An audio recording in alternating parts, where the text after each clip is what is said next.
Hey guys, Coach Parman. Glad you could join me. I hate that we couldn't be together like we normally always are, but sometimes you just got to do what you got to do. So, um, glad you could join me during this lesson. I've got three of them that I'm going to do today. Um,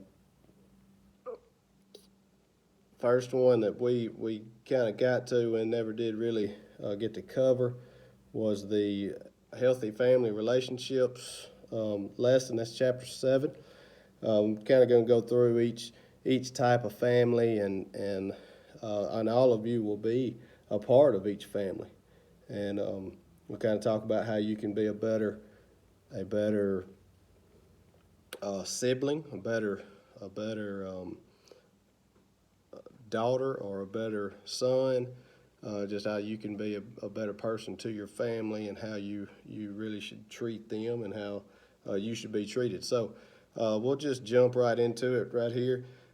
Family unit, and I'm just going to kind of go through, hit some of the high points of what you really need to know in this chapter. But the family unit says no matter who is in your family, your relationships with them are some of the most important in your life.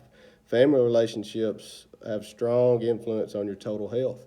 Healthy families provide support to their members and help children and teens develop the values and skills to become successful members of society. So, what that's saying is your family is the most important relationship you're ever going to have. Right now, it's your mother or father or grandmother or grandfather, your cousins, your brothers, your sisters. All those will always be a part of your life. Even when they pass on, they're still a big part of your life. Your friends, they're going to come and go. You're going to change friends probably 100 times between now and the time you're a grown up. So, your family will always be there. Your mother or your father are always going to be your mother or father. Your stepdad or whoever, stepmom, they're always going to be a part of your life. So, those are the most important. And what this is saying is you're going to be shaped by these people. So, a lot of times, not all the time, but a lot of times you end up having the same values and same morals as your parents do, because that's what you're taught and that's what you're used to. So, if we jump into the types of families, the first thing you'll need to know is what siblings are. Siblings are your brothers and sisters. Whether they be stepbrothers or stepsisters, or whether they be your full brothers or half brothers or half sisters or full sisters. So those are your siblings and who you live with most of the time. So the first type of family, and this used to be called the normal type of family, but now it's not as normal. There are no normal type. Every family type of family is normal in this day and age. Now, back in the 60s, this would have been called the normal family, but it's called a nuclear family, kind of like a nuclear bomb. But a nuclear family says two parents and one or more children living in the same place. So, in other words, the mother and the father are still married. They live together, and then their children that they had together live in the same household. So that's a nuclear family.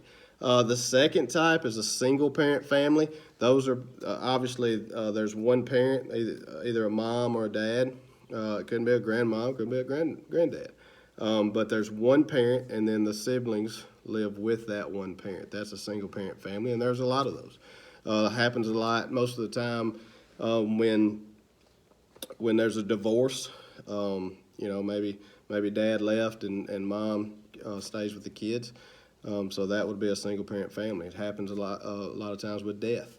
One of the parents pass away, so then they become a single parent family. The next type is a blended family. It consists of a married couple and their children from previous marriages. So a blended family is, I don't know if any of you have ever seen the Brady Bunch. It's kind of an old show. It's got a catchy song to it, and I'm not going to sing it right now. But the Brady Bunch. Anyways, the Brady Bunch is a blended family. You had the dad. The dad had 3 children by his first wife. and I believe his first wife passed away.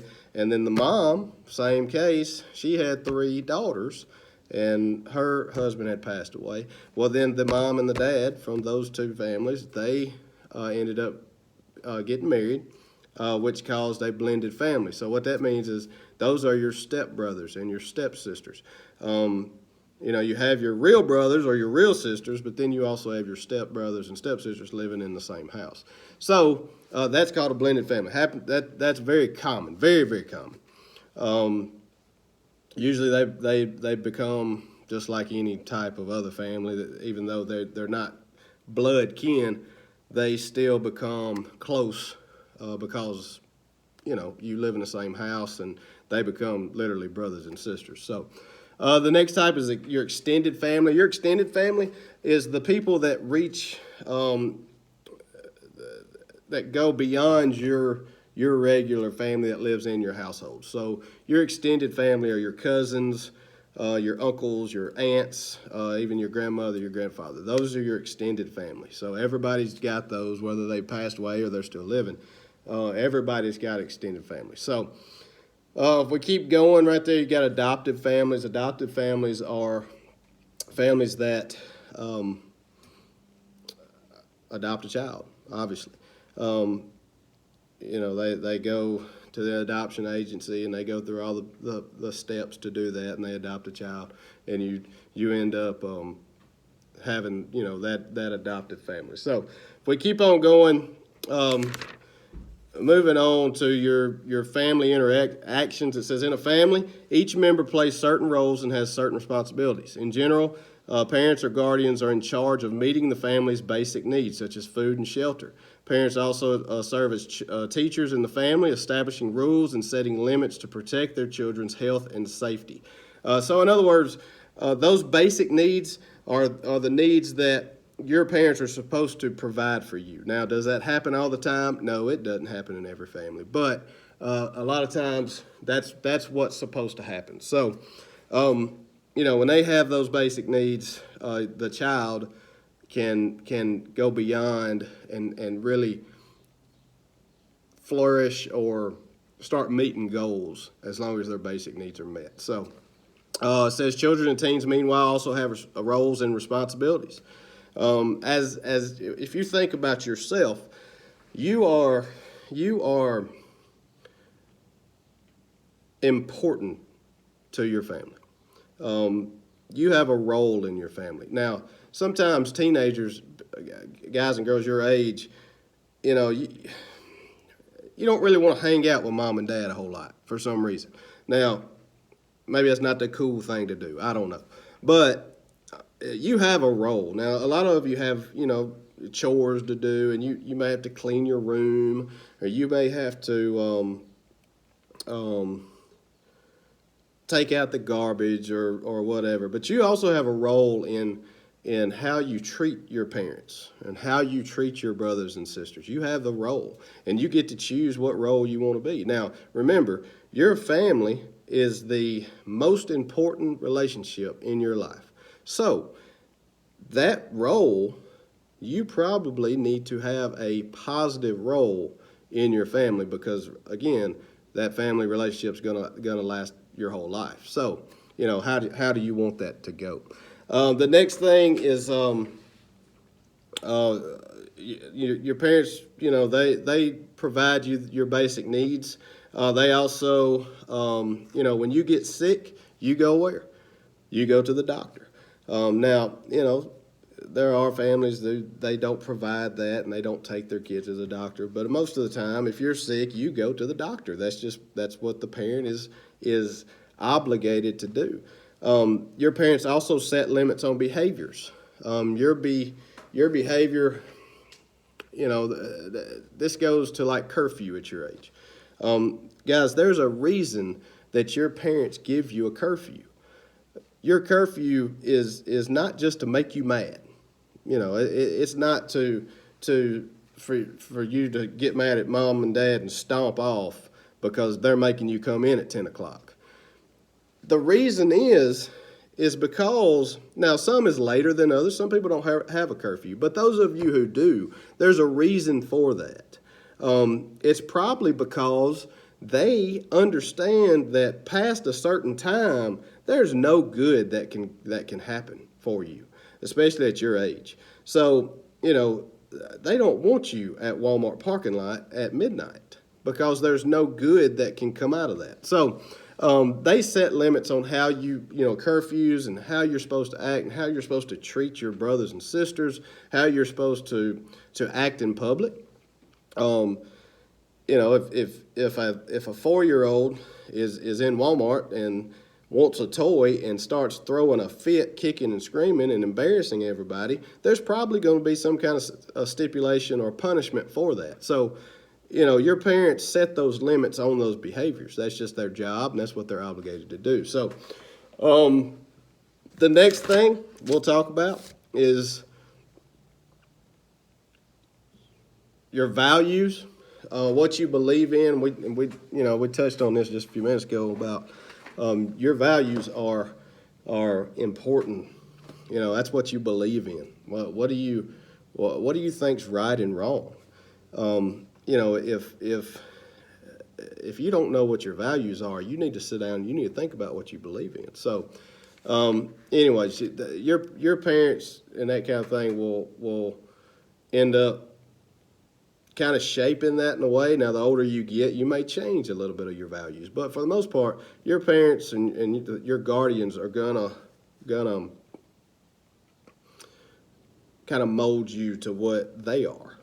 So, if we keep on going, the ways to strengthen your family kind of goes back to rule. Your role in your family, but the first thing in all relationships, and we talked about this before we let out, a couple of weeks before we got out, we talked about that in a relationship, the most important thing in a relationship, you need to always remember this, is communication. You need to talk. If you're upset about something, you need to tell them. You're not in a dictatorship. Your parents are not your dictators. They set rules, and they're basically your boss. And remember, we talked about before that in your life, you're always going to have a boss. Right now, your bosses are your parents. Your boss, if you have a job at this point, is obviously at your job. You have a boss at school. Your teachers are your boss. If you play on a sports team, your coach is your boss. You're always going to have a boss. When you graduate and when you get out of college, or if you go to college, if you start working, whatever, you are going to have a boss. So your boss is not your dictator. In other words, he's not just there to tell you what to do. They want to hear. Your parents want to hear from you. Not necessarily what you think is right and wrong. That not butting heads. Just kind of what your feelings. If your dad did something to you that hurt your feelings, maybe you need to tell him that. Anyways, communication is the most important thing. Obviously, respecting your brothers and sisters, respecting your parents, respecting whoever lives in your household, all those things. So, and then you have to be able to trust one another. So if you can trust each other that, hey, I trust that they're going to do what they say, they're going to treat me the way I need to be treated, then hey, then you're going to have a solid family relationship. So obviously, your family structure at some point can change, and most everybody's does change. A lot of times it's with death. Let's face it, we are all going to die at some point. So, when a member of the family dies, then obviously the structure of that family has changed. So that's one way. The next way is a birth. You could be the only child at one point, and then all of a sudden, mom is getting ready to have another baby and has your little brother or your little sister. Well, your family structure has changed at that point. Separation and divorce, obviously, two different custody battles or whatever, live with dad, live with mom, whatever it may be. But when a divorce happens or separation happens, then the structure changes. And then it changes again once somebody gets remarried. So if we keep on going, We don't have very much left, but basically, it goes back and it keeps talking about how you can be a better sibling or a better person in your family.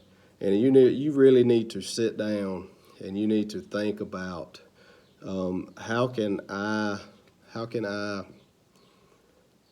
be a better daughter or be a better son, or how can I strengthen the relationship with my mom or my dad or my grandparents or whoever. Some of you might have a struggling relationship right now with one of those people, and again, your family relationship is